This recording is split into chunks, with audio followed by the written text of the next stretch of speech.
buenas tardes. Antes que nada quiero agradecer la invitación que me han hecho a este foro para hablar acerca o profundizar más sobre el tema de la rehabilitación en pacientes con COVID-19.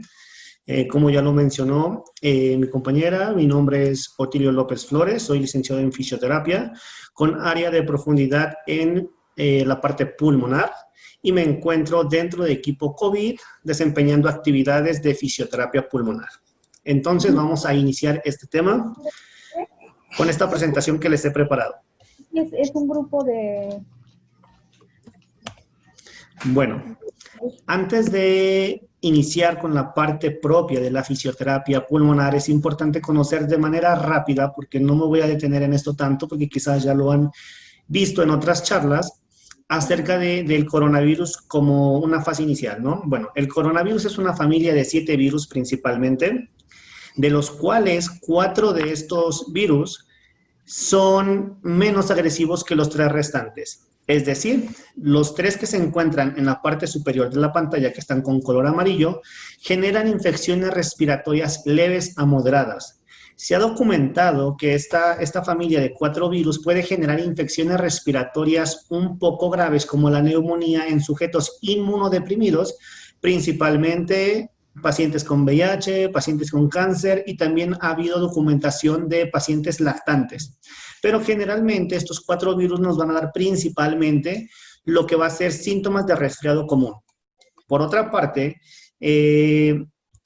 los 3 restantes, que es el SARS-CoV-2 que estamos teniendo actualmente, el SARS-CoV que fue descubierto en 2002 en China, y finalmente el MERS, que fue el del Medio Oriente en 2012.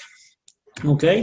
Vamos a tener como definición que los coronavirus son una gran familia de virus conocidos por causar enfermedades que van desde el resfriado común, como les comentaba, hasta enfermedades más graves como el SARS y el MERS. ¿Ok? Continuando. Bueno, tenemos un artículo donde nos empieza a explicar acerca del coronavirus, de una neumonía que está asociada con un nuevo coronavirus de probable origen de murciélago. Pero leyendo el artículo, en resumen nos dice que no fue el murciélago como ya lo hemos encontrado en otra bibliografía, sino se debe al pangolín. Bueno, el pangolín fue el vector que logró hacer que se rompiera esta barrera biológica entre enfermedades de humanos y enfermedades de animales, logrando tener a la persona 1 en Wuhan, China, y bueno, iniciar este proceso de proliferación viral. Vamos a iniciar también con un poco de la fisiopatología de manera breve para poder adentrarnos en el tema de la fisioterapia. Tenemos en esta imagen donde podemos ver una región alveolar, una región capilar, y lo estamos dividiendo en 2 partes, en una zona donde se podría encontrar sano y en una donde ya tenemos exudado o fase exudativa, que es el inicio de la enfermedad. Bueno, tenemos que el COVID va a entrar a través de la aspersión de microgotas al estornudar, al toser, al tener contacto con mucosas, pero para que entre va a ser necesario que tengamos la acción de la enzima convertidora de angiotensina 2. Bueno, esta enzima principalmente va a ser el medio de transporte para que el COVID pueda llegar a diferentes puntos del organismo, enfocándonos en 2 principalmente, que va a ser pulmón y corazón. Una vez que la ECA2 le sirve de transporte al coronavirus y llega a pulmón, va a empezar a generar una liberación de la interleucina 6, ¿ok? Como respuesta a esta liberación de interleucina, vamos a tener una alta actividad inflamatoria que va a desencadenar un proceso de actividad de células de inmunidad. Principalmente 3 procesos que nos van a interesar va a ser que vamos a tener incremento de citoquinas, incremento de la ferretina e incremento de la actividad de los macrófagos. ¿Sí me están escuchando bien? Creo que me están llegando mensajitos en el chat. Un segundito.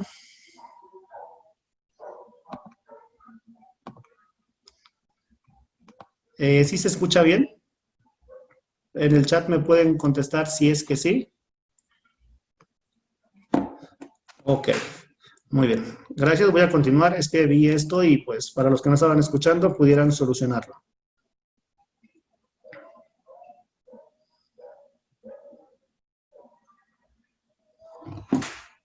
Bien, disculpen.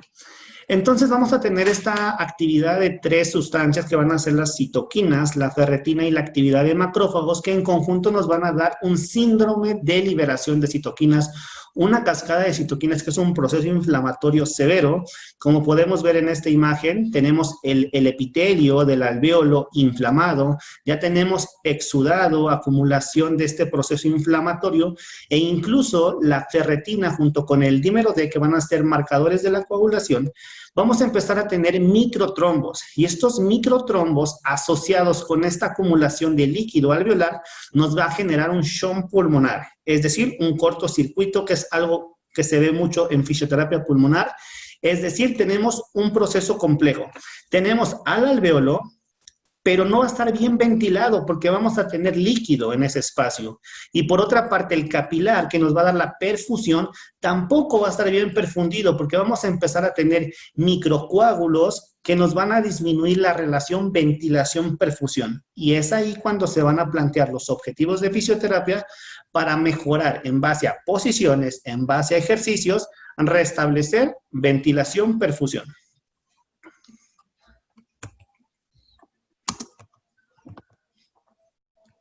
Bien, y les quiero compartir este artículo que un equipo de trabajo en el cual estoy incluido, realizamos un artículo para la revista Cielo, muy interesante en el mes de abril, donde es la fisioterapia y su reto frente al COVID, ¿ok?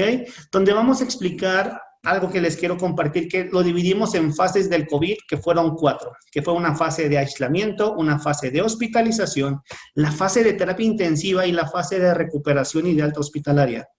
En cada fase va a haber ciertas acciones que el fisioterapeuta va a poder ejecutar y va a haber ciertas fases en las cuales la intervención va a tener que disminuir y en otras va a tener que aumentar. ¿Ok? Es súper importante respetar la fase en la que se encuentra el paciente para no generar mayor aumento de la fatiga, mayor aumento del trabajo respiratorio, etcétera. ¿Ok? Aquí también vamos a encontrar lo que les comentaba de los coágulos o los mecanismos inmunes en la función pulmonar, principalmente por la coagulopatía intravascular, donde tenemos que en el COVID-19 la neumonía y la coagulopatía juegan un papel súper importante. ¿Por qué? Porque vamos a tener coagulopatía intravascular pulmonar difusa, lo que les mostraba en el diagrama.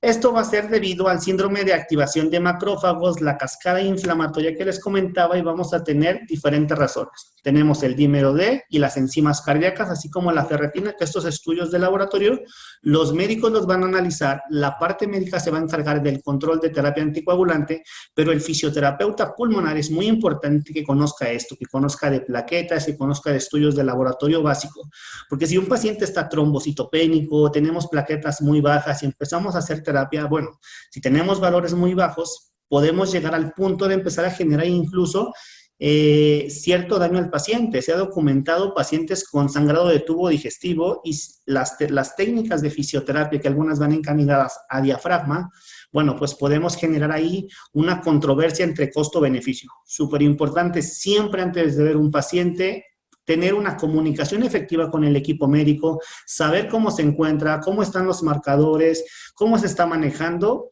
para estar seguro de que el abordaje que se va a hacer siempre va a ser seguro para el paciente. Tomando este diagrama acerca de la red capilar y la red alveolar, vamos a tener que la inmunotrombosis derivada por las citoquinas nos va a generar el daño en el tejido de la pared del vaso, ¿ok? Esta afección nos está dañando el epitelio, nos está dañando la vascularización, y si no hay buena ventilación-perfusión, no vamos a tener buen intercambio.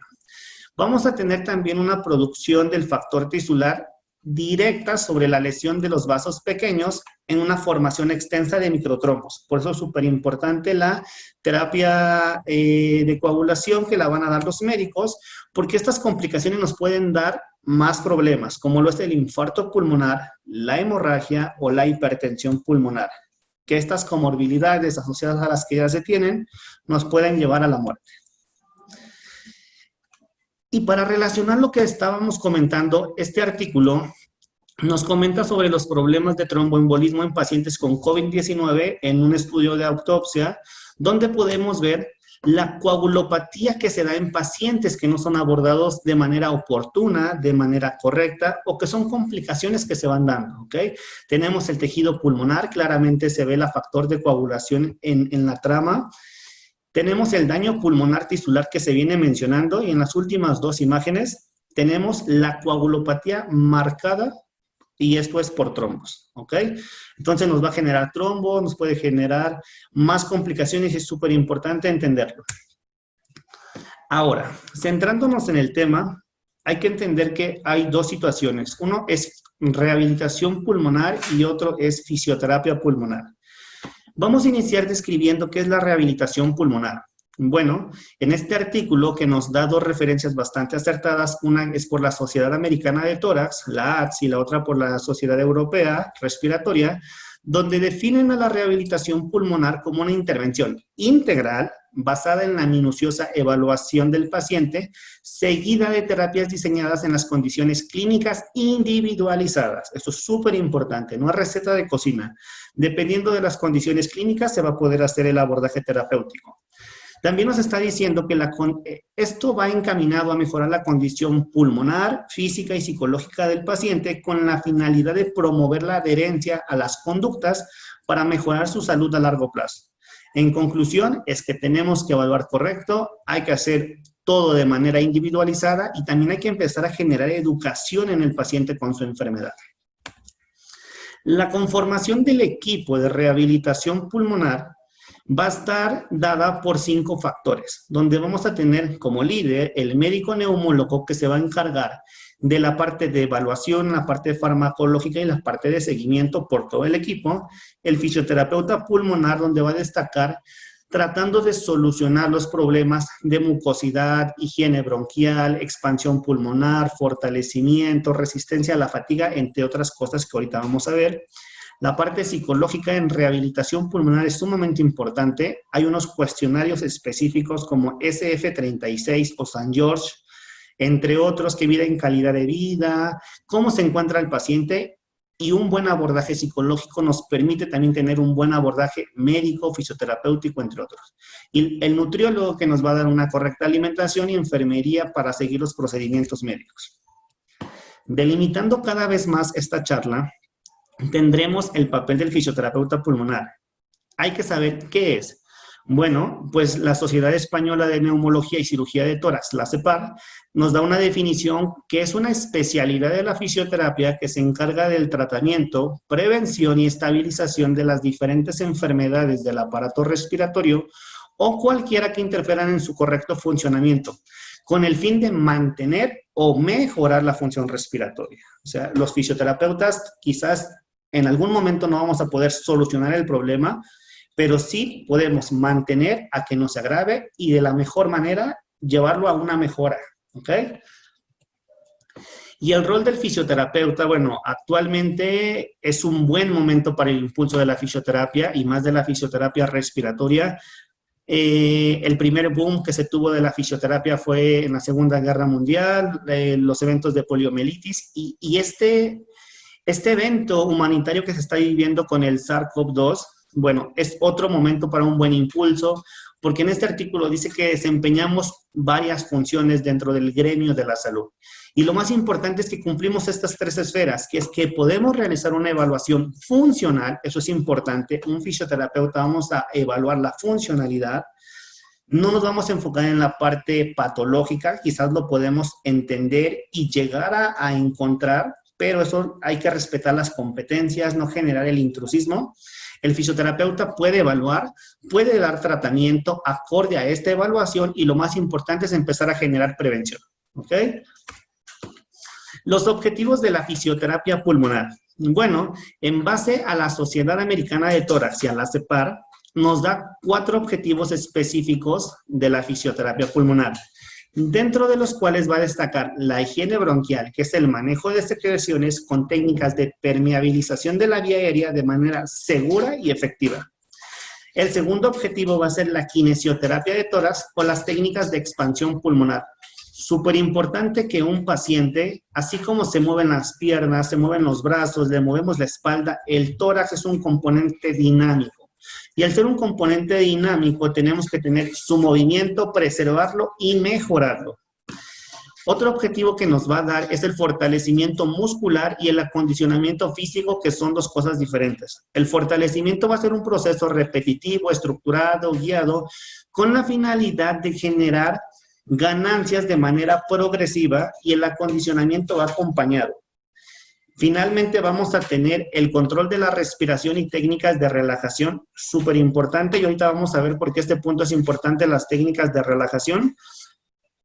El paciente COVID se comporta completamente diferente a un paciente de cuidado crítico. Hay muchas variables, no se conoce un esquema específico, y por eso es súper importante iniciar con este tipo de técnicas de control de la respiración y de relajación. Bueno, pues para empezar a entender la fisioterapia pulmonar, vamos a tener cómo se divide. Un libro muy básico que es sumamente importante saberlo es un libro de Guy Postux y el manual de la CEPAR, donde nos pueden dar esta clasificación. Tenemos que las técnicas de fisioterapia pulmonar se van a dividir en dos bloques. El primero va a ser las técnicas manuales, donde van a destacar todas estas, que es respiración diafragmática, expiración lenta prolongada, expiración lenta total con glotis abierta, ejercicios de débito inspiratorio controlado, inspiración sumada, las ventilaciones dirigidas, la movilización de la caja torácica, las aceleraciones de flujo, las técnicas de tos, tos provocada, dirigida, drenaje autógeno, y faltan más, pero esto es lo que nos dice la CEPAR. ¿Ok? Y las técnicas instrumentadas que están tomando mucho auge y que a mi parecer el conjunto de ambas mejoran los resultados, tenemos en este grupo de técnicas instrumentadas el Cough Assist, máquina de tos, dispositivos de presión positiva, el dispositivo de ventilación percusiva intrapulmonar, el chaleco percutor o de alta frecuencia, el Vibra-Lung y la inspirometría volumétrica. Bueno, es importante saber que todas estas técnicas que se mencionaron, no todas van a poder ser aplicables en todos los pacientes, porque el COVID, ahorita les vamos a explicar cómo se comporta. Entonces, es súper importante que de todas estas técnicas, en base a la evaluación, uno determine cuál es la técnica oportuna, esa técnica se aplique en la siguiente terapia, se valore y se determine si se continúa con ese tratamiento o tenemos que generar algún cambio. ¿Ok? Vamos a continuar. ¿Qué técnicas aplicar? Tenemos un esquema que es fundamental. Esto es un esquema donde tenemos vías extratorácicas, vías intratorácicas y tenemos el pulmón profundo. ¿Ok? Vamos a tener bronquios proximales, bronquios medios y el pulmón profundo. Dependiendo de una auscultación que nosotros hagamos y relacionando con la clínica del paciente, vamos a poder determinar si tenemos, un ejemplo, mucosidad en pulmón profundo por una neumonía basal, un ejemplo, secundaria COVID-19, o tenemos un derrame pleural, o se están generando más complicaciones donde el fisioterapeuta tenga que realizar maniobras para mejorar la ventilación y la perfusión de la base. Bueno, estamos en pulmón profundo, no podemos hacer inspiración forzada, porque la inspiración forzada, al ser un flujo turbulento que no lleva dirección, ese flujo no va a llegar a la base. Entonces, entendemos que si necesitamos llegar a la base, tenemos que hacer inspiraciones lentas, mantenidas y con pausas teleinspiratorias para mejorar la ventilación colateral, que ahorita eso se va a explicar. Por otra parte, si tenemos ya la secreción en el paciente en vía aérea superior, que ya está a punto de toser, bueno, hay que hacer inspiraciones lentas, habría que hacer inspiraciones forzadas, técnicas de Huffing, etcétera, poder expectorar. Dato importante, los pacientes con COVID-19 no se comportan como pacientes hipersecretores. De hecho, se comportan como pacientes como enfermedades intersticiales, es decir, que van a tener tos seca, van a aumentar la fatiga, van a aumentar la disnea, pero no van a tener tantas secreciones. Pero recordemos que durante la estancia hospitalaria es muy común que tengan la neumonía por SARS-CoV-2 y que en fases de cronicidad estos se convierten en pacientes hipersecretores y ahí sí hay que trabajar el manejo de secreciones. Bueno, Una sociedad que es importante para los fisioterapeutas, que es la WCPT, nos dice que los fisioterapeutas somos los responsables de realizar la rehabilitación musculoesquelética, neurológica y cardiopulmonar, y tenemos que tener en cuenta prevenir, tratar, rehabilitar y reincorporar. Y eso es algo que desde mi experiencia yo les quiero compartir. Un paciente con COVID, con una carga viral alta en su PCR, con ciertas complicaciones, porque el paciente era obeso, hipertenso, diabético, intubado en UTI, por ejemplo, la idea no es solamente lograr que el paciente salga exitoso en su prueba de ventilación espontánea, que salga exitoso en el proceso de extubación. El proceso es rehabilitarlo y que cuando ese paciente logre regresar al hospital no se vaya en camilla, no se vaya en silla de ruedas, que logremos en la medida de lo posible que el paciente se vaya caminando, se vaya funcional, sepa cómo bañarse, sepa cómo caminar, sepa cómo cocinar, porque los pacientes salen con una debilidad muy marcada, con una disnea muy marcada, que esto los limita. Entonces, en lo personal, mi consejo es reincorporar. Nada mejor que el paciente se reincorpore para que no vayamos en retroceso. Y la APTA también nos dice que tenemos que tener en cuenta este esquema. El fisioterapeuta examina, evalúa, diagnostica y damos un pronóstico. Y esto se tiene que hacer cada 3 días, cada terapia, etcétera. Porque no podemos trabajar la receta de cocina que no trabaja una semana y lo seguimos trabajando otra semana y no tenemos resultados.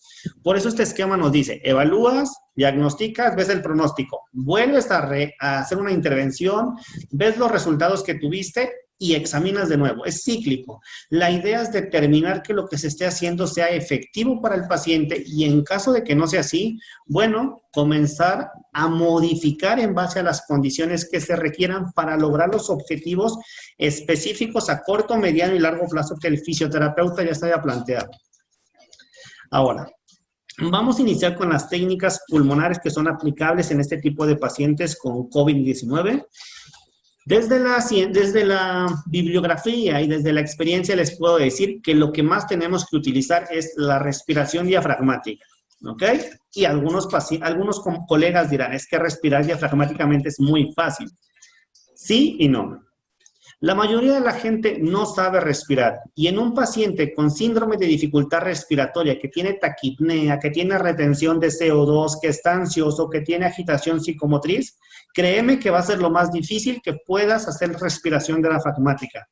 Entonces es súper importante que tú le expliques que al respirar de manera efectiva y con menor trabajo el paciente se va a sentir mejor. Bueno, describiendo esta respiración vamos a tener que es el músculo más importante de la respiración, tiene una forma de cúpula, y este diafragma se contrae disminuyendo el contenido abdominal, generando una presión abdominal en los puntos de aposición para que se genere este movimiento de flujos, ¿ok? Algo que les quiero explicar es que la respiración diafragmática es súper importante por 2 cosas en el paciente y se tiene que trabajar desde el primer momento que el fisioterapeuta entre.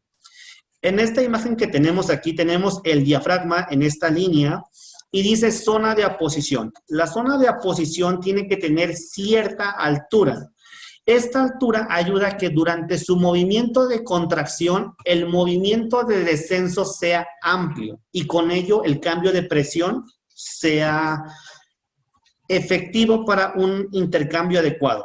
¿Qué pasa en el paciente ventilado, en el paciente con debilidad adquirida en la UCI, en el paciente que ha tenido un proceso de proteólisis porque estuvo intubado, una mala nutrición, etcétera? Bueno, por debilidad, por mala nutrición, el paciente, el punto de aposición se disminuye. Hay que ver la diferencia. Un punto de aposición, un diafragma bien en forma de cúpula, un diafragma con aposición disminuida. Es decir, este paciente va a tener que generar respiraciones rápidas, aceleradas, no son efectivas y como mecanismo compensatorio va a tener que respirar con músculos accesorios que va a ser cuello, ¿ok? Acá tenemos esta otra imagen donde vemos cómo el diafragma desciende, incrementamos los diámetros anteroposteriores, laterales y superiores y cuando es el proceso expiratorio, el proceso elástico devuelve. Si este proceso no se lleva a cabo con una buena activación del diafragma, vamos a tener uso de músculos accesorios. ¿Cómo vas a decirle a tu paciente que haga la técnica? Bueno, tenemos ya este resumen de 5 pasos donde yo en lo personal te recomiendo que a un paciente con COVID-19 lo inicies en semi-Fowler. No sentado, no de pie. Inícialo en semi-Fowler, la posición, una mano en el pecho, una mano en el abdomen, porque en esta posición de semi-Fowler, por efecto de gravedad, hacemos que el movimiento sea notorio y que sea más fácil. Tú tienes que guiar con tu mano la salida de aire, llegar a un proceso de volumen residual, si es posible, una salida de aire completa, que se genere una inhalación por nariz lenta, súper importante, de 2 a 4 segundos, porque en los pacientes con dificultad respiratoria, que es normal, no lo van a poder hacer y no lo vas a lograr la primera sesión. Poco a poco, el proceso respiratorio con la parte farmacológica y con la parte terapéutica lograrás este punto que hagan inspiraciones lentas y continuas de 2 a 4 segundos. Porque cuando tú ves a un paciente con COVID, vas a decir, mete aire y van a hacer... Y en un segundo se llenaron. No metieron volumen. Entonces, tú tienes que empezar a evitar el atrapamiento aéreo. Vacías, vacías, vacías, llevas a volumen residual que meta aire por nariz y lo mismo. Importante relación inspiración-expiración. Inspiración es más corta porque es un proceso activo. Expiración o exhalación es un proceso pasivo de retroceso elástico. Tú tienes que prolongar el doble de lo que dura para evitar retención de ese aire que por respiraciones aceleradas no está siendo efectivo. Repetir y concientizar. Cuando el paciente logra hacer de manera efectiva esta respiración en semi-Fowler, que es más fácil, pásalo a sedente y que ese movimiento él sea consciente de cómo se está insuflando y cómo estamos teniendo la salida. Va a ser el mejor ejercicio que le puedas enseñar dentro de la primera fase. Después vamos a tener inspiraciones sumadas. Bueno, este ejercicio nos dice que es generar respiraciones diafragmáticas, es decir, para que pases a este ejercicio, el paciente ya tuvo que haber dominado de manera aceptable el ejercicio anterior. Vas a generar la respiración diafragmática en diferentes tiempos, principalmente 3, realizando la suma del volumen inspiratorio y cuando estés completamente lleno, te detienes 3 a 5 segundos. Entonces, en este dibujo tenemos, paciente mete aire, infla pancita, llevo un tiempo, lo que entró de aire ya no sale, meto más aire, inflo más pancita, mi segundo intento, eso que entró ya no sale, mi tercer intento, meto lo más que puedo sin usar músculos accesorios y mantengo 3 a 5 segundos soplando por boca con labios fruncidos. Esto tiene un efecto fisiológico, claramente, si no, no se estaría usando. Bueno, vamos a tener en este diagrama de la pantalla en la parte superior derecha e inferior la ventilación colateral en base. Tenemos un alveolo, su intercomunicación y aquí también lo tenemos descrito. ¿Qué pasa? Vamos a tener ciertos puntos donde vamos a tener mucosidad y esa mucosidad no se va a mover y nos va a generar shock pulmonar. Esta área no le entra aire y el capilar, aunque tenga mucha sangre, si no hay aire no se puede generar intercambio. Cuando tú metes aire y generas esta pausa, incrementamos la presión pulmonar, haciendo que el aire busque interconexiones con su alvéolo vecino. Y para esto tenemos la ventilación colateral que nos las debemos de saber de memoria. Canales de Martin que nos van a dar una comunicación bronquiolo, canales de Lambert que nos van a dar comunicación bronquiolo-alveolo y finalmente los poros de Korn que nos van a dar comunicación alveolo-alveolo. En todos los ejercicios mi recomendación es pausas teleinspiratorias. Si el paciente metió aire rápido y lo sacó rápido, todo se está quedando en vía aérea superior. Flujos rápidos no nos sirven. Tienen que ser flujos lentos y flujos sostenidos por cierto segundo en la medida de lo posible. Porque el paciente, como lo comenté, se comporta como paciente de enfermedad intersticial y le va a provocar tos. Y la tos sí lo deteriora. Entonces, progresivamente tú lo vas a ir guiando a que tolere más esa pausa. Bueno, después tenemos la expiración lenta prolongada, que es con técnica de labios fruncidos. Esta técnica es descrita principalmente en el libro de Postube para bebés, ¿ok? Y es muy eficaz, pero en adultos nos ayuda muchísimo. En este primer recuadro decimos que es una técnica pasiva obtenida por medio de una presión toracoabdominal lenta que inicia al final de una expiración espontánea y continúa hasta volumen residual. ¿Qué quiero decir? El paciente tiene que meter aire con diafragma lo más que pueda. Hago mi pausa teleinspiratoria, que es súper importante, 2 segundos, y mantengo labios fruncidos y expiro hasta que me quede casi sin aire. ¿Ok? ¿Qué efecto fisiológico me genera? ¿Por qué se ve tan sencillo? Bueno, acá tenemos pulmón profundo, la presión interna y el punto de igual presión. Si un paciente tose o saca el aire de manera rápida, vamos a generar cierre prematuro de la vía aérea. Y si antes ya estaba cerrado en la base del pulmón por moco, por agua, ahora va a estar cerrada porque se está colapsando por salidas rápidas de aire. No puede suceder eso. Cuando tú unes los labios y pones resistencia al flujo expiratorio, lo que generas es presión positiva que evita el colapso prematuro. Es decir, en vez de que tu bronquio se colapse cuando tú sacas aire o toses, se mantiene permeable porque está teniendo una resistencia. Entonces, combina las 3 técnicas. Combina respiración diafragmática, combina inspiración sumada y súmale expiración lenta con labios fruncidos. Ahí ya tienes tu primer ciclo activo, que es la combinación de tus 3 técnicas que te van a empezar a ayudar. Vamos ahí en la parte fácil.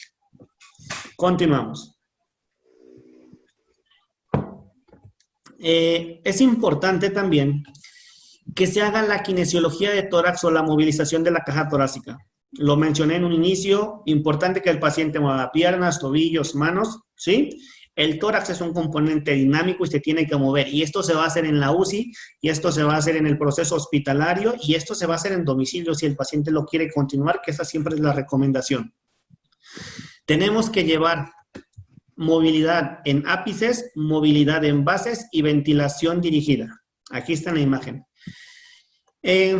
¿Cómo funciona? Paciente tiene que meter aire. Llegamos a una capacidad inspiratoria máxima de ser posible, que en un paciente COVID, repito, va a ser muy complejo porque le va a dar tos. Entonces, delimitar hasta dónde podemos insuflar y uno guía con una presión que el paciente te va a referir qué tan cómoda es. Técnica de labios fruncidos y voy comprimiendo, comprimiendo, comprimiendo para que en el siguiente proceso inspiratorio entre más. Hago la pausa y vuelvo a guiar salida, salida, salida, salida. Trato de vaciar más y meto aire. Esto tiene un objetivo. Los pacientes con COVID-19 por el proceso de tos y expectoración generan espasmos musculares de la musculatura de tos, es decir, intercostales, abdominales. Al tú generar este movimiento donde generamos un mayor vaciado, te va a permitir que el paciente, sus músculos tengan mejor activación y no estén siempre cerrados los intercostales por episodios de tos, sino poco a poco las costillas tengan mejor movimiento y eso a ti te ayude a mejorar relación ventilación-perfusión. Recuerden, iniciamos ápices, bases, ventilación dirigida, lo mismo. Anteroposterior, anteroposterior. Lo recomendable es hacer 3 series de 8, 3 series de 6, no hagan 3 de 10 porque los pacientes se van a cansar. Créanme que los pacientes con SARS-CoV-2, la falta de aire, la fatiga que tienen es excesiva. O sea, con estos ejercicios, para hacer la primera terapia, hasta ahí lo dejaríamos porque se cansa mucho. Al siguiente día valoras cómo se encuentra, haces esto y podemos agregar más cosas que ahorita les vamos a decir. Sin embargo, también hemos encontrado pacientes que presentan muchas secreciones y es normal, como les dije, el COVID-19 nos sigue sorprendiendo, se comporta como paciente no secretor y hay otros que se comportan como paciente secretor. Cuando tenemos un paciente secretor con secreciones no adherentes y cuando el médico nos determina que podemos utilizar este tipo de técnicas, tenemos una controversia. La evidencia dice que no se deben de usar técnicas que generen mayor areolización, ¿ok? O sea, pero todas las técnicas de fisioterapia van a generar aerosoles porque todo es salida de aire, ¿ok? Entonces, la recomendación es que cuando se realice esta técnica por costo-beneficio, el terapeuta, como la técnica lo marca, siempre se encuentre por detrás del paciente con todo el equipo de protección, con una adecuada capacitación en colocación y en retiro del mismo. ¿Qué es el EDGOL? Bueno, es una expiración lenta total con glotis abierta y esta técnica nos va a ayudar a depurar secreciones de pulmón profundo y de vía aérea media, no de vía aérea superior. ¿Cómo se va a generar? Es una maniobra expiratoria lenta que trata de barrer la acumulación de secreciones, logrando una mayor exsuflación en el pulmón profundo. Lo explico con la imagen. Tenemos un paciente donde en esta radiografía vamos a tener una neumonía, donde tenemos una condensación, una acumulación por atelectasia en base derecha y con cierta acumulación también ya en lóbulo medio. Tenemos que hacer técnicas de higiene bronquial y de expansión pulmonar. ¿Cómo aplicamos el EDGOL? Paciente con sitio de afectación en infralateral. Entonces, si la atelectasia está en base derecha abajo, superficie de cama. La idea es generar mayor presión para incrementar el flujo de salida y que esta salida lenta nos genere arrastre de secreciones. Cuando el paciente inspira, tú favoreces, se llena de aire, se expande y lo mismo. El paciente para mejor manejo es que se le dé una boquilla de espirometría o un tubito y lo tenga en boca para que pueda tener glotis abierta. Porque al paciente le vas a decir, saca aire con glotis abierta y no te va a entender. Recomendación, dale un tubito y es... Y ese volumen residual te va ayudando a hacer ese barrido de secreciones. Uno de mis favoritos y desde lo que personalmente les puedo decir que da mejores resultados en pacientes COVID-19. Los ejercicios de débito inspiratorio controlado. ¿Por qué dan tan buenos resultados? Justamente porque ayudan a resolver el problema que tenemos. Y esto es fisiología. Recordemos que el pulmón, que aquí lo vamos a representar en una forma de triángulo, va a estar dividido por 3 zonas que van a ser las zonas de West. La zona 1, que va a ser la puntita del pulmón, es una zona que está bien ventilada. Aquí se ve el alvéolo, el globito inflado, pero mal perfundida, mal aporte de sangre. La zona media va a estar equiparablemente equitativo, bien ventilada, bien perfundida. Y la zona 3, que es la base del pulmón, la zona más grande, donde siempre va a haber neumonía, donde casi siempre va a haber derrame pleural, donde casi siempre va a haber infiltrados, etcétera, está mal ventilada. Es decir, no llega al aire y está bien perfundida. Ahí es donde se da el shunt pulmonar. Bueno, pues este ejercicio trata de las maniobras inspiratorias lentas y profundas en decúbito lateral y lo mismo, una pausa teleinspiratoria. Todas las maniobras, métanle pausa teleinspiratoria para que mejore la ventilación colateral. Si ustedes meten aire rápido y sacan aire rápido, le va a dar tos y no estamos logrando nada. Pausa teleinspiratoria, palabra clave del día de hoy. Y en esta técnica, viceversa al EDGOL, hay que situar el segmento a tratar en supralateral, ¿ok? Es física. Los líquidos van abajo, los gases van arriba. Cuando uno está sentado como yo en este momento, estoy teniendo mejor ventilación arriba, está entrando más aire. En las bases estoy mejor perfundido, con mayor aporte de sangre, porque es un líquido, pero no estoy bien ventilado. Entonces, ¿cómo lo vamos a aplicar? Si este paciente que tenemos en la imagen por el profesor Postiu, tuviéramos aquí un proceso de consolidación, un proceso de infiltrados pulmonares, un proceso de inflamación pulmonar que es súper común, bueno, lo que vamos a hacer es que la base, en este lado izquierda del sujeto, va a estar arriba, porque lo que queremos es meter aire y que el aire se dirija hacia esa zona. Vamos a generar una apertura teniendo una toma en cadera y una toma en parrilla costal. Para elongar la parrilla costal, va a meter mucho aire, mantiene, soplo por boca, labios fruncidos, hasta volumen residual. Y se repite de la misma manera. Los cambios posicionales son algo sencillo y algo que da mucho beneficio para el paciente, como la posición prono, que lo vamos a mencionar ahora. Pero este ejercicio, una vez que el paciente ya domina respiración diafragmática, inspiración sumada, expiración lenta prolongada, esto es clave, porque esto te ayuda a meter más aire, a ventilar bien un campo pulmonar lo mejor que se pueda, ventilas y perfundes, mejoras oxigenación y cambias. O sea, no solamente es tratar el pulmón que está con consolidaciones, no, también hay que tratar el pulmón que aún no tiene consolidaciones o que no tiene derrame o que no tiene neumonía, también lo trabajamos. Entonces hacemos de un campo pulmonar mucho aire, es meter aire lento por nariz, mucho aire, mucho aire, mucho aire, mantienes, mantienes, no saca, soplo y guío la salida. Y cambiamos de campo pulmonar. Pero en pacientes con COVID estamos teniendo ciertas ayudas instrumentales que nos están ayudando. Y al final les voy a mostrar un video de un paciente en un escenario real donde estamos utilizando el AMBU. Bueno, la bolsa válvula mascarilla, que la conocemos como AMBU, generalmente la conocemos para reanimación cardiopulmonar en RCP. Pero estos dispositivos siguen siendo dispositivos de presión positiva. ¿Qué hace un dispositivo de estos? Cuando tú soplas aire, él evita el colapso y hace que tu bronquio y bronquiolo terminal sean más permeables, estén más grandes y la ventilación colateral mejore. Hay muchos dispositivos, todos funcionan bajo el mismo principio. Tenemos el aeróbica, en mi recomendación y en la evidencia es más para pacientes hipersecretores, bronquiectasias, epocosos, bronquitis crónica, y el 3-Hol-PEP es un dispositivo que se entra dentro de la gama de ejercitadores, pero está enfocado a mejorar la ventilación colateral. Y el AMBU, a mi criterio y como consejo, es lo siguiente. Tenemos la máquina de tos no la estamos usando en cofasis porque no la estamos usando en COVID porque la evidencia dice que no tiene beneficios sobre este tipo de pacientes, porque los pacientes tienen mucha tos, entonces ¿para qué les vamos a provocar más tos? La razón.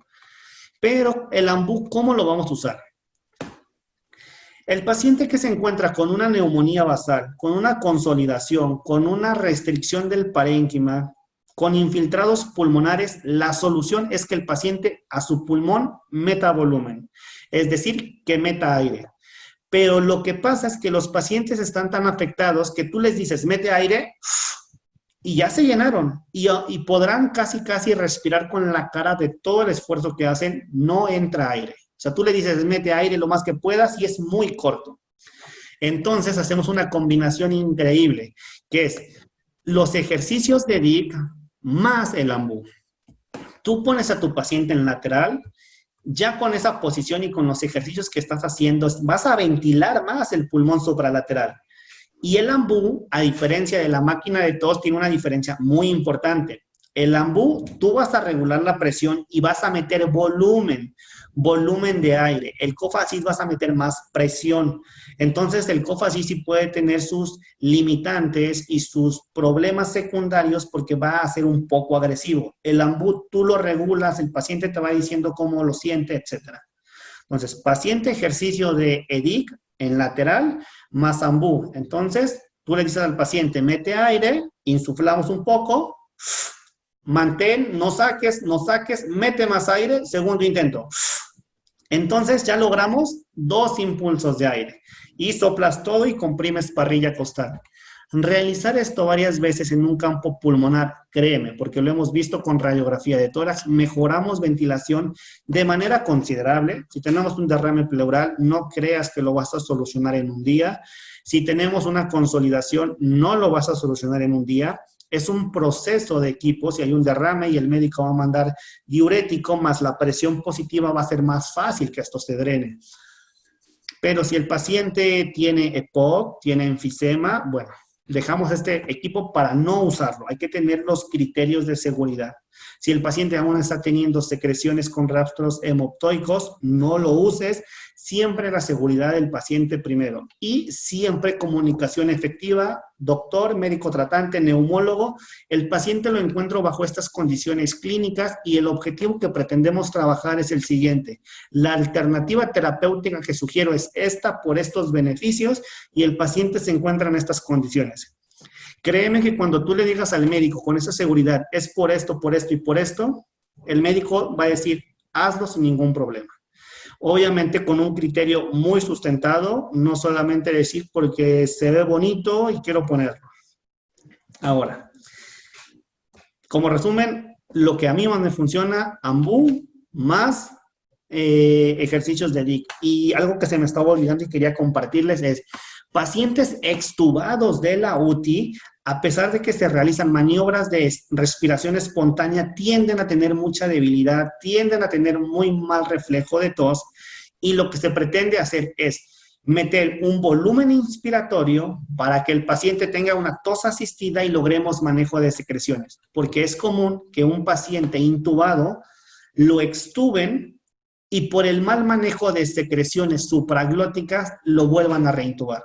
Entonces, el fisioterapeuta en la UTI, pulmonarmente lo que nos dedicamos es a manejo de secreciones y los pacientes son hipersecretores por el tubo. No en todos los casos, pero sí hay muchos pacientes hipersecretores con tubo. Ahora, la inspirometría volumétrica, de inicio ya les taché el inspirómetro incentivo. No lo digo yo, la evidencia dice que no tiene un grado de aceptación bueno, sigue siendo evidencia C por lo siguiente. Este inspirómetro de las pelotitas, que es el que casi todo el mundo conoce, solamente mete 1200 centímetros cúbicos. Y un centímetro cúbico es igual a 1 mililitro como este. Es decir, estaríamos aquí. Muy poco volumen. En segundo punto, este aparatito no te regula el flujo. Recuerden, dato importante, necesitamos en pacientes con COVID que metan flujos lentos, flujos laminares, que lleven una dirección para que ese flujo llegue a la base. Flujo amplio, lento, lento, lento. Si tú metes flujo rápido, que es lo que hace la gente con eso, para subir las 3 pelotitas, eso es flujo turbulento. Eso le va a provocar tos y se va a quedar arriba y jamás vas a ventilar la base. La recomendación y evidencia te dice que empecemos a utilizar estos dispositivos que son inspirómetros volumétricos. Miden el volumen que metes, ¿ok? Y me gusta porque tienen 2 cosas que son importantes. La barra grande que mide cuánto volumen mete, es decir, tú le puedes decir hoy, nos quedamos metiendo 2000 mililitros y mañana le dices, estamos bajando, estamos en 1600. Ojo, si bajas, checa sus estudios de laboratorio porque puede que se esté inflamando más, etcétera, porque aumente la disnea, pero la idea es tener un control. Si metiste 2000, mañana 1150, 1200, 1300 y así vas. Hay dos tipos que va a ser el inspirómetro pediátrico que tiene una capacidad de 2500 y que un consejo es en un paciente adulto mayor débil, no va a meter 5000 como lo va a hacer este que es adulto. Entonces, yo a un paciente COVID, adulto mayor, débil, le voy a pedir un inspirómetro de 2500 para que vea que sube por la mitad. Porque cuando le doy el grande y mete 500, se me deprime como no tienes una idea. Entonces, la idea es también motivarlos a que están metiendo la mitad, un poquito más de la mitad. Ya cuando veo que pueden dominar ahora sí, pido el adulto para seguir trabajando el mayor volumen posible. Lo mismo, necesitamos meter volumen lento, continuo. Si esto lo quieren hacer rápido, no va a funcionar. La segunda característica es esta válvula que tienen acá, que mide la calidad del aire. La primera, mide el volumen. La segunda, mide la calidad del aire. Si la tenemos aquí abajo, es que lo estamos haciendo mal. Si lo hacemos hasta arriba, está más mal hecho. La idea es mantener esta valvulita en medio. Y esa valvulita se mantiene conforme tú metes aire. Tienes que meter aire y entonces va regulando esa parte. Por otra parte, tenemos los ejercitadores pulmonares que generalmente los fabrica la marca Philips. Y lo digo no porque lo esté patrocinando, sino porque es como muy fácil de encontrar estos 2 tipos de ejercitadores. Y en el artículo que nosotros publicamos en la revista Cielo, mencionamos el efecto en fase que ya no está en la UTI y está en proceso de hospitalización, porque los pacientes pueden estar en una unidad de cuidados intensivos, pueden estar en una terapia intermedia. Esperen, no sé qué hice. Perdón. Pueden estar en una terapia intermedia y en terapia intermedia o en una área ya de recuperación, empezar con los ejercitadores pulmonares. Un paciente tiene que tener buen proceso inspiratorio y más aún tiene que tener buena salida de aire. si en sus lugares de trabajo el fisioterapeuta puede hacer pruebas de presión inspiratoria máxima y presión expiratoria máxima, Pmax y Pmax, qué bueno, porque con esto vamos a poder dosificar la presión de cada dispositivo. Si no, lo vas haciendo en base a la evolución de tu paciente, muy importante, y de manera progresiva. Avanzar en centímetros de agua cuando tú veas que el paciente en verdad está venciendo la resistencia. Si el paciente no vence la resistencia, no le aumentes. Y también importante, siempre revisa tensión arterial. Usa el baumanómetro central de enfermería, tuyo, etcétera, con todas las medidas de precaución por área COVID. Generalmente todas las áreas COVID tienen su material exclusivo para esa área. Lo ocupas, revisas cómo está la presión, porque, por ejemplo, el PEP, que es presión positiva, tanto soplar en un paciente hipertenso nos va a generar mayor aumento de la TEA. Entonces, tener cuidado con esos valores, que los tienes que cuidar mucho para que la terapia sea efectiva y no terminemos generando un efecto secundario no deseado. Y ya estamos por concluir, creo. Es importante, y esto se aplica mucho en el Instituto Nacional de Enfermedades Respiratorias, que son las técnicas de ahorro de energía. Los pacientes, la mayoría que tengan rehabilitación desde la UCI, desde la terapia intensiva, de movilización en terapia física y terapia pulmonar desde la UCI, y continúen ese programa, muy probablemente cuando se vayan de alta, se van a ir caminando y con una disnea muy ligera o sin disnea. Pero los pacientes que no reciban terapia, y esto pasa mucho ahora en el sector público, ya se está implementando, pero no todos los pacientes les dicen cómo van a tener que hacer las cosas o cómo va a ser su vida después del COVID. Bueno, este tipo de técnicas lo que hace es tratar de ahorrar energía, suponiendo y optimizando las capacidades funcionales del paciente, básicas de higiene, vestirse, cuidado, entre otras. ¿Cómo se van a hacer estas técnicas de ahorro de energía? Bueno, esto es más en adultos mayores, adultos con sobrepeso, es que hagan el movimiento reduciendo el mayor gasto energético. Les leo esto, es reducir la disnea, adoptar posturas correctas, utilizar la respiración durante todo el movimiento y planificar y priorizar las actividades. ¿Qué pasa? El paciente se mantiene en saturación de 92, sentado y se muestra tranquilo. Pero que el paciente quiera ir al baño a 3 metros de su reposer, el ponerse de pie y el caminar hasta el baño es una falta de aire increíble. Entonces, tú le vas a tener que explicar que para gastar menos de energía hay que respirar de una manera específica. Y es que siempre, esta es la regla de oro en técnicas de ahorro de energía, siempre cuando hagas esfuerzo tiene que ir acompañado de salida de aire. No pujar, no hacer apnea, salida de aire. Entonces, si tú te vas a poner de pie, primero metes aire con el diafragma, me pongo de pie y en todo el movimiento voy soplando. Voy a caminar al baño, meto aire y siempre prolongando salida de aire. Lo recomendable aquí también es que aprendan a usar técnicas de terapia ocupacional para ponerse los calcetines, ponerse los zapatos. En un sujeto delgado no es tan complejo hacer una flexión de tronco. En un sujeto con obesidad, el flexionarse y ese patrón restrictivo que le genera el contenido abdominal lo deja muy cansado. Entonces es empezar a generar estrategias de cómo el paciente va a ir al baño, de cómo va a bañarse, de cómo va a caminar.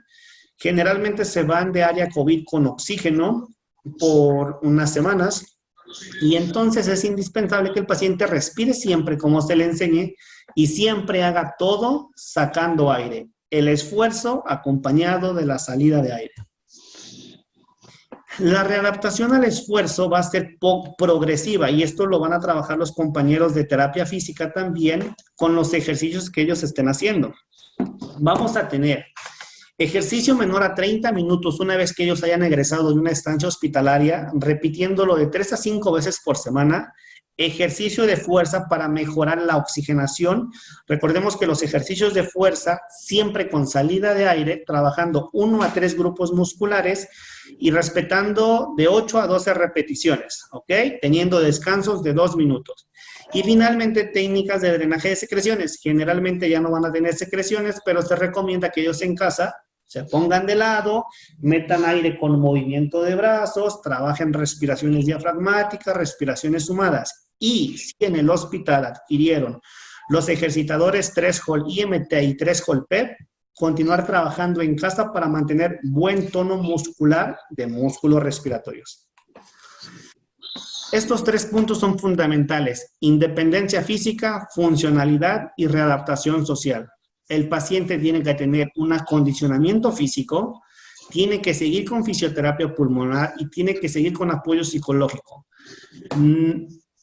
Los compañeros que hayamos estado en área COVID sabemos el shock psicológico que involucra que un paciente esté aislado por un mes, por mes y medio, en una habitación, no tenga contacto con la gente y toda la gente que nos vea, tengamos todo el equipo de protección personal, que lo único que nos llegan a ver es los ojos, y eso si los gogles no se empañaron, porque si no, ni los ojos nos llegan a ver. Entonces el efecto psicológico es muy fuerte y tiene que ser parte del seguimiento del paciente. Y bueno, eso es todo de mi parte. Muchas gracias por su atención y si tienen alguna duda, algún feedback, algún tema que quieran tratar, completamente abierto para mejorar esta parte de la fisioterapia pulmonar. Gracias.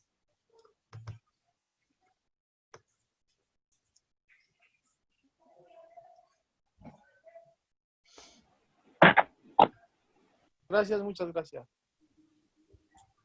Muchísimas gracias a todos los que se interesaron en asistir a nuestra videoconferencia y también agradecemos a nuestro ponente por tomarse el tiempo para poder impartir este tema. Hay una pregunta en el chat: ¿cuál sería el manejo con pacientes ambulatorios con síntomas leves que hayan quedado con secuelas? Perdón, ¿me podrías repetir la pregunta? Sí. ¿Cuál sería el manejo con pacientes ambulatorios con síntomas leves que hayan quedado con secuelas? Pregunta Vero García. Ok, Vero, mira, retomando rápido, los pacientes van a quedar con secuela, no todos. La secuela principalmente va a ser falta de aire, fatiga y tos seca no productiva, es decir, no van a tener flemas.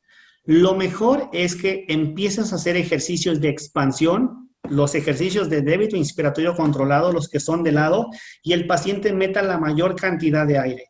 Esa tos que el paciente tiene es una tos reactiva y es por el daño en el tejido pulmonar que se convierte en una enfermedad intersticial. El paciente te va a decir, sí, pero cuando meto aire toso y me provoca mucha tos, y tú le tienes que responder, sí, pero es importante expandir ese tejido. El pulmón es todo menos rígido. Entonces, tienes que expandir, tienes que meter aire, tienes que meter volumen y eso va a dar un mejor seguimiento para las secuelas. Empezar a deambularlo, respirando con el diafragma y entre más actividades el paciente haga, siempre cuidando sus signos vitales, te va a ir teniendo una mejoría progresiva.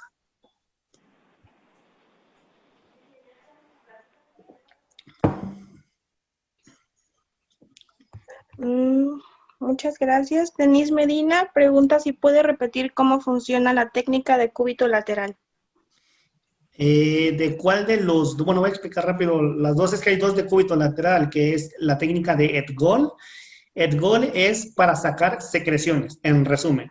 Y si es para sacar secreciones, porque al paciente se le están escuchando crépitos, estertores, entonces, si tiene moco y hay que sacar el moco, el pulmón afectado, en base a la auscultación y al estudio de imágenes, que va abajo, para que reciba presión, tanto de la camilla, como del brazo que va a ir en el abdomen, como del brazo que va a ir en la parrilla costal, con la finalidad de que cuando el paciente saque aire, tú asistas el movimiento y el flujo expiratorio sea mayor.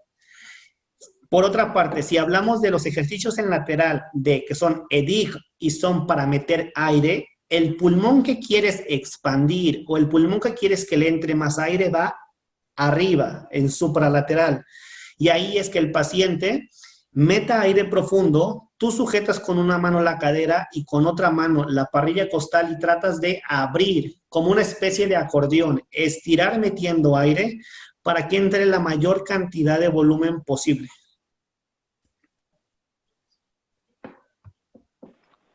Liz está levantando la mano. Liz, si gustas encender tu micrófono para hacer tu pregunta. ¿Ya me escuchan? Sí. ¿Sí? Ok, una pregunta. Está circulando en redes unas recomendaciones que hizo una persona que tuvo COVID, que estuvo en casa, que no se hospitalizó. Y una de las recomendaciones que hace esta persona, no es un personal médico, es que les dice a los pacientes pues que se mantengan en casa y demás, pero me llama mucho la atención que les recomienda a todos los pacientes con COVID el decúbito prono, o sea, que duerman boca abajo. ¿Qué tan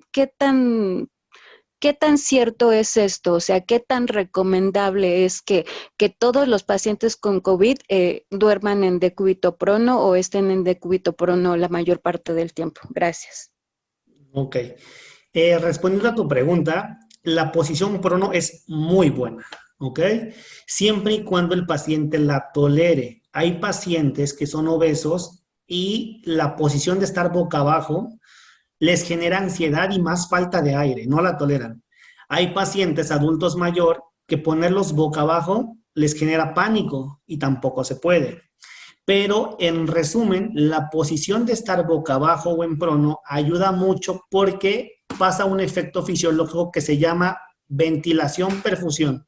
Es decir, si el paciente se pone boca abajo, entra más aire a la base del pulmón, que es una zona más grande, y en esa zona hay más red de vasos sanguíneos que llevan hemoglobina para hacer el intercambio. Entonces, por ejemplo, si un paciente está sentado, acostado, y está saturando en 85, al ponerse boca abajo modifica la fisiología del pulmón y hace que el aire se dirija a la base, donde es más grande y donde hay más sangre, y por eso mejore hasta 90, 91 la oxigenación. En resumen, para responder la pregunta, es bueno, no tiene efectos secundarios y ayuda mucho a mejorar la oxigenación porque es un proceso fisiológico sencillo y eficaz. Solamente tener cuidado en eso, que el paciente lo tolere, porque a veces hay pacientes que no logran tolerarlo, pero le va a ayudar mucho.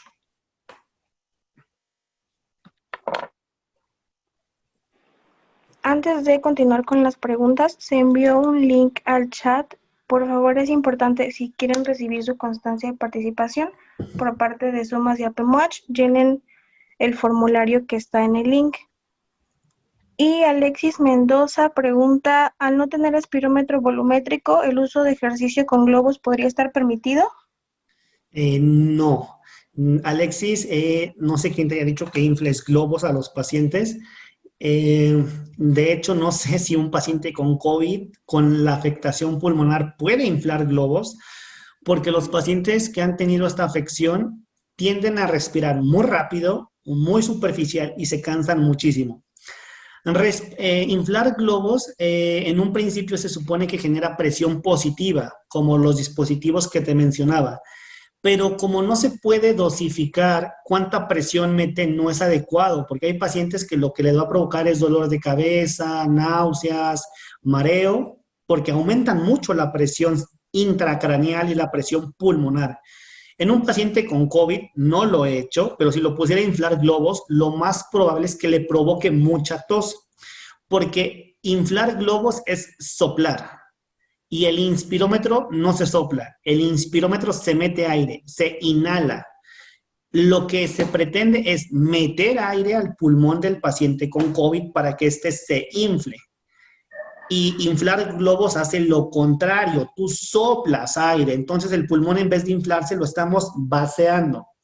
Mi recomendación es que si no tienen inspirómetro porque no lo han podido conseguir, no inflen globos y trabajen las técnicas de respiración diafragmática e inspiraciones sumadas y las posiciones de lado y estar boca abajo.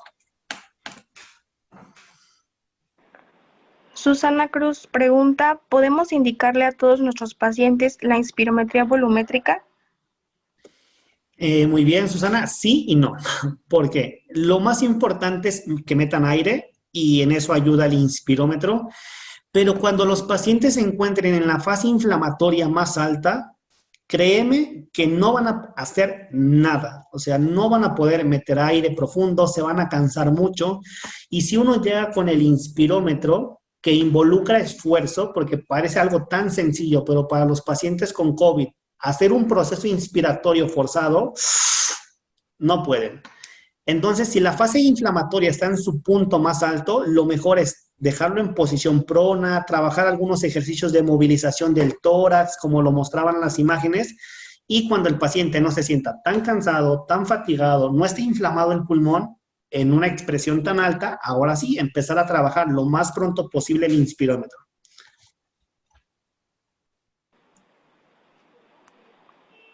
Susana Cruz pregunta específicamente en qué fase la recomendaría.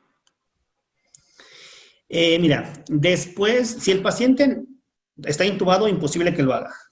Es más en una fase hospitalaria, ya cuando el paciente se encuentra como en una fase de mayor control. Entonces, desde el momento en que el paciente no está en riesgo, no ha tenido fiebre, se puede empezar a usar el inspirómetro, pero dosificando como pocas repeticiones. Es decir, que se haga 6 repeticiones, 3 series.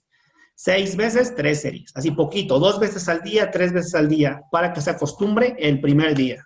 Después, lo ideal y lo que marca la evidencia es que se haga cada hora 10 veces. En lo personal, yo les recomiendo que lo hagan cada 2 horas, tener más espacio para que no se cansen. Pero la clave es hacerlo lo más pronto posible y hacerlo en pequeñas repeticiones, porque si lo hacen mucho, se van a cansar y para la tarde-noche se van a sentir exhaustos y al otro día no lo van a querer hacer. Entonces, empezar a tener como un proceso de acoplamiento pocas veces, al otro día más veces y así hasta lograr una rutina ya más controlada, más amplia, para que tengan mejor apego al inspirómetro. Pero lo más pronto posible, siempre y cuando no tengan fiebre.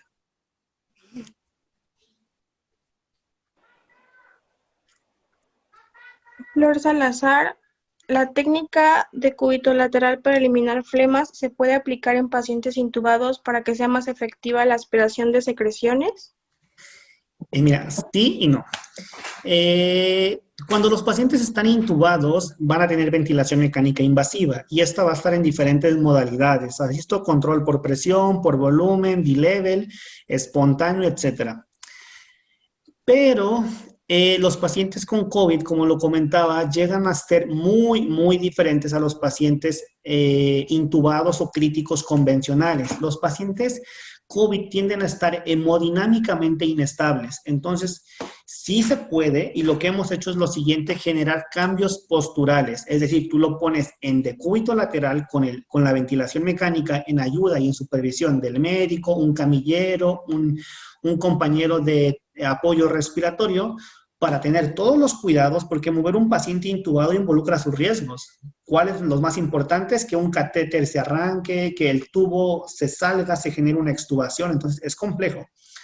Tienen muchas sondas los pacientes, sondas vesicales, sondas Foley, entonces es complicado ponerlos de lado. Pero cuando el paciente se encuentra estable, el médico lo autoriza y se va a generar un beneficio, sí se puede poner de lado, se hace la técnica de manera gentil, después se pone de nuevo en semi-Fowler, que es como medio sentadito, y como tiene el tubo, tú lo vas a aspirar con un circuito cerrado por el tubo. Entonces, no es tan frecuente porque involucra mucha gente en la terapia intensiva, pero si la terapia lo permiten y se puede hacer y tiene un beneficio, sin ningún problema, y aspirar secreciones va a ser fácil porque tenemos el circuito cerrado.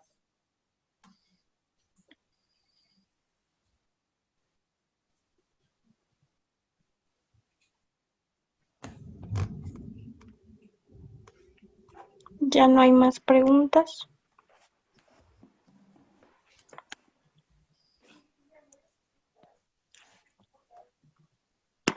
Bueno, parece que no. Una vez más, le damos las gracias a nuestro ponente por tomarse el tiempo y poder asistir a esta videoconferencia, y también les recordamos que los links para poder obtener su constancia se encuentran en el chat. Muchísimas gracias. Ok, hasta luego. Buenas noches a todos.